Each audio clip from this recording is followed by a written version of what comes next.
Hey everybody, welcome to Dad's Den of Pop Culture. Talking about movies today, but not a movie review, not even really a retrospective. I wanted to talk a little bit today about the business of movies. A few weeks ago, this image appeared on Twitter, is where I saw it. I'm sure it was floating around other places too, showing all the movies that were being advertised in the paper. I think it was July 4th weekend, 1983. And it was difficult. I zoomed in a bit. I think this is primarily drive-in theaters. Not really sure where. It was really hard to kind of get the name of a town or what have you. And the point of it was, man, like, here's a random weekend in 1983, and look at the lineup of movies that was available. And it actually is a pretty impressive lineup. Return of the Jedi, Superman 3, Octopussy. Oh, I can remember my mom, I think, wasn't happy every time that got advertised on TV. Trading Places, friggin' great comedy. Eddie Murphy, Dan Ackroyd, Jamie Lee Curtis too. The Survivors. This one's mostly forgotten. It has a lot to do with World War III, nuclear war, the threat, the Cold War, and people sort of, well, basically, I think it's kind of a comedy about preppers, the folks who are going to try to find a way to survive the nuclear war. Stroker Ace was the brand new release of the time. Burt Reynolds, Lonnie Anderson didn't ultimately do that well. War Games, classic. Twilight Zone, the movie. Yellowbeard, one a lot of people have probably never heard of, or maybe forgotten. It is a weird comedy. It's worth watching if you like your weirder Monty Python type stuff. Give it a look. Porkys 2, just enough said there. It was a re-release at that time of Saturday Night Fever. So originally released in 1977. So we're looking at about 6 years later, re-released into theaters, at least into the drive-ins, but I presume other theaters as well, which tells you something about it. I don't know if we get too many re-releases 6 years later at this point of films, but this thing did extremely well at the time. And it had a budget. Well, let's just say it had a budget about the size of that Godzilla -1. So even for its time, it had a very small budget. So it made a lot of profit. And there were several movies from 82 or much earlier in the year that were still playing in theaters at the time. An Officer and a Gentleman, 48 Hours, another great Eddie Murphy comedy. High Road to China with Tom Selleck, which didn't do super well in the theaters, but it was still managing to hang in there. Airplane 2, okay, not as good as the first one, but it has a few moments. Blade Runner, which also, frankly, was a flop. Flashdance. A lot of great movies in there. I haven't seen all of them. I've seen several of them. I'd watch any of them. Pretty happily watch any of them. So it got me thinking. I'm a data guy. And I thought, what a great variety of films, though. A lot of different genres in there. What about right now? And when I first put this together, it was really only a couple weeks after July 4th of this year. So what was in the theaters? I just picked out what AMC theaters were playing at that moment. Not as many films as from back in 83. And that doesn't mean anything one way or the other. But what do we have? Inside Out 2. Oh, did I grab Inside Out? I think I just grabbed the Inside Out poster. Sorry about that. Kingdom of the Planet of the Apes. Despicable Me 4. Bad Boys, Ride or Die. A lot of sequels you'll notice at this point. Horizon, brand new thing from Kevin Costner. Fly Me to the Moon. We're going to talk about that in a moment. A Quiet Place, Day One. The Bike Riders. And so actually, a pretty impressive array of genres there as well. Animated comedy, sci-fi, western, horror, drama, romantic comedy. a little bit heavier in 83 on sci-fi. Now, of course, pick a different weekend. You're going to maybe have superhero movies out, Star Wars or whatever. But again, this is sort of a random sampling. But you had maybe a little bit more sci-fi, a little more comedy, non-animated comedy back in 83, a little more drama. But overall, pretty good array. But then I'm a data guy, so I started digging in a little bit more, and I started looking at budgets, and I started looking at box office. And that's where it got a lot more interesting to me. Now, I took the information for those older films, and I adjusted for inflation. Now, this is not a perfect way to gauge monetary value over time, but it's the way we got, and you assume it's going to be relatively close. At least gives you an idea of how things have changed. So in 2024, 6 of those films, in other words, 6 of the 8 that were in release, had budgets over $100 million or higher. The highest one being Inside Out 2, $200 million budget. Kingdom of the Planet of the Apes, $160 million. The others all at least reported $100 million budgets. And the one to really look at there in this context is Fly Me to the Moon. It's a romantic comedy for $100 million. It's kind of crazy. Now, back in the 83 and 82 releases, 3 films with budgets around $100 million or higher. Blade Runner was the lowest at about $94 million. We can round it up. Superman 3 had a budget of around $120 million. Return of the Jedi around $130 million. So first of all, Inside Out 2 has almost twice the budget of a Blade Runner or Return of the Jedi. That's pretty impressive.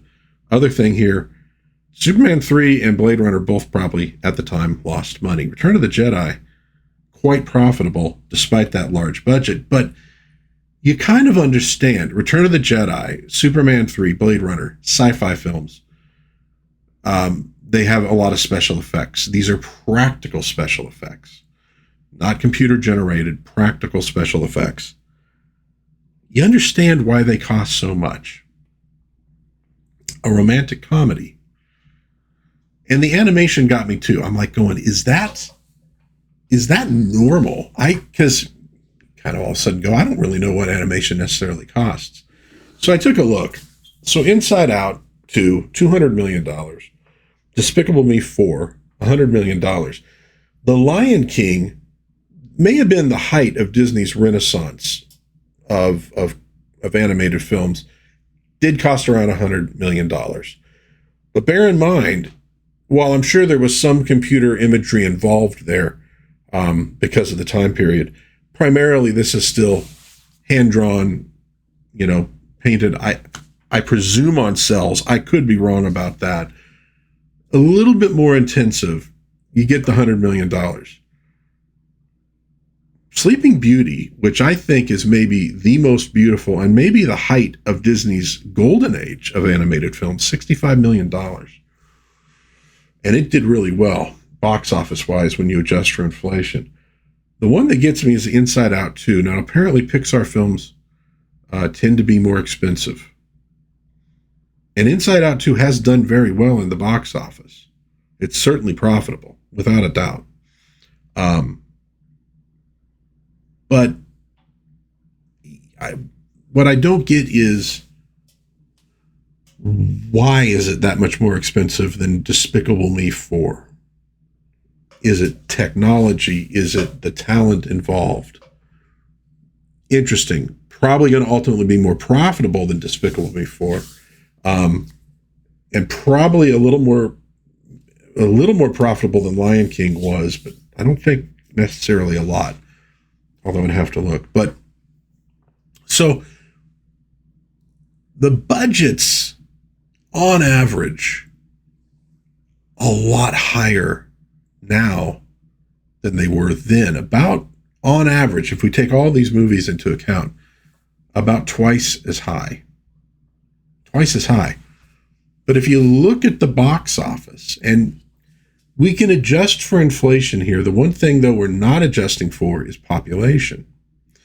Because not only does the United States have a much larger population now, well, I won't say much, but a larger population now than it did in 1983, there's also a much bigger movie audience globally now than there was in 1983.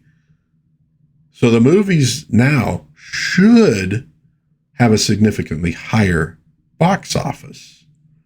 But when you really look at the averages, budgets are about twice as much. Box office is not. It is a little higher, but it's not a lot higher. And this gets to the crux here of what I want to talk about. Because while we've talked a lot, people who talk about movies talk about the talent side of the equation and the creative side of the equation, and talk about movies that maybe because of a political message or a social message alienate some of the audience. And that can hurt box office, no doubt about it. It can hurt box office. The other side of the coin is the management of films. I'm starting to get the feeling that Hollywood doesn't actually know how to make movies anymore. Or at least it's forgotten the old ways. It's tried to change, supplant, what have you. And it's making movies a lot more expensive for no discernible reason. They shouldn't be this expensive. I think about the Doctor Strange Multiverse of Madness film and the way it was being shot while it was being written because they had to rewrite it. And they were literally shooting a movie that didn't have an ending yet. And the guy writing it didn't know how it was going to end yet. Now, once upon a time in Hollywood, and we're not going to talk so much about B movies that could be very quickly churned out, but we're talking about A movies. And again, not the studio system, but post-studio system. There was a process of scripts being floated around, being picked up. There are rewrites, etc. Okay, we got a script, we're solid. Then you move on to storyboarding, etc. Then you move on to filming. There was a process. And some of that process is about making sure that the budget doesn't explode. That was a big deal once upon a time, because even if movies nowadays were making twice as much box office as old movies, with those budgets, you're still cheating yourself of profit. And profit is what makes business go around. Remember, it's a profit and loss system. You're going to lose money on some films. And it looks like, based upon box office and budget, that, let's see, 1, 2, 3, I'd say 4 of the 8 movies that were out at that point in 2024 are going to lose money. The movies from 83, 3, 4, 5, 6, 7 of the 17. So maybe a little bit better on the profit side. Not extraordinary, but a little bit better. With a couple really notable failures in Superman 3 and in Blade Runner. However, both of those probably have gone on to do pretty well over time. How legendary are the movies from 2024? I don't know. Time will only tell. Maybe at some point people will be looking back and going, can you believe all of these films were out at the same time? Maybe they will, maybe they won't. Point is, the management side of Hollywood, I don't know if it gets looked at closely enough at how, frankly, I'll use a phrase that my father would have used, how piss poor a job they do managing the process of making movies. Endless reshoots. And let's be honest, if there is an issue with potential movie viewers being turned off because of content, that's a management issue as well. You know, there was a time when movie makers who wanted to get stuff into a film that they knew was going to they had to be sneaky. They had to be subtle. oftentimes, not every time, but oftentimes, they weren't generally blatant about it, and they didn't generally go out and attack fans publicly who weren't happy about it. But here's the ones that really got me in terms of budget versus profitability. And this comes back to Fly Me to the Moon. It looks like that's going to lose quite a lot of money. Box office has not been very impressive. And $100 million budget. Now, it's about a fake moon landing. There might be a certain amount of special effects in the movie. So be it. I don't know. Because two movies, both of them actually from 82 that were still in theaters, really impressed me. And that is Flashdance and An Officer and a Gentleman. They had budgets around $22 to $23 million. Now, again, this is adjusted for inflation. An Officer and a Gentleman took in close to $600 million. Flashdance about $630 million. Now, these are not romantic comedies, but they are romantic dramas. These should not be that expensive to make. Out of the new movies, the lowest budget was The Bike Riders, $40 million. Why can't you make $22 million romantic comedies and dramas nowadays? Well, I think you probably could and should be able to do so. And Saturday Night Fever, $11 million budget, over $700 million box office. Again, same kind of thing, kind of a romantic drama, maybe heavier on the drama than the romance. And it was being re-released 6 years later. It was so big a movie. A lot of that is going to come down to management. These movies shouldn't cost that much. If Fly Me to the Moon had cost even $30 million, even $40 million, it's still going to lose money at this point. But it's going to lose a lot less money. And these movies were a big deal back in the day, and this might be a problem now, because not too long ago, we had the Barbie movie released. Obviously, a big female demographic for that film, and it did extremely well. Big female demographic for An Officer and a Gentleman and Flashdance. But this is a time period when these are date movies. So that female demographic is going to bring a big chunk of the male demographic with them, whether they want to go or not. And if they're smart, they're not going to complain. I don't know if we have the date movie concept nowadays, or maybe the date movie culture nowadays quite to the degree that we had then, but we might. But it doesn't seem like they're making a ton of those movies. Those should be very inexpensive films to make. And they should be able to bring in, if they're good, quite a big box office. And again, this is a management issue. Do you think there are not people out there right now pitching these kinds of movies? They almost have to be.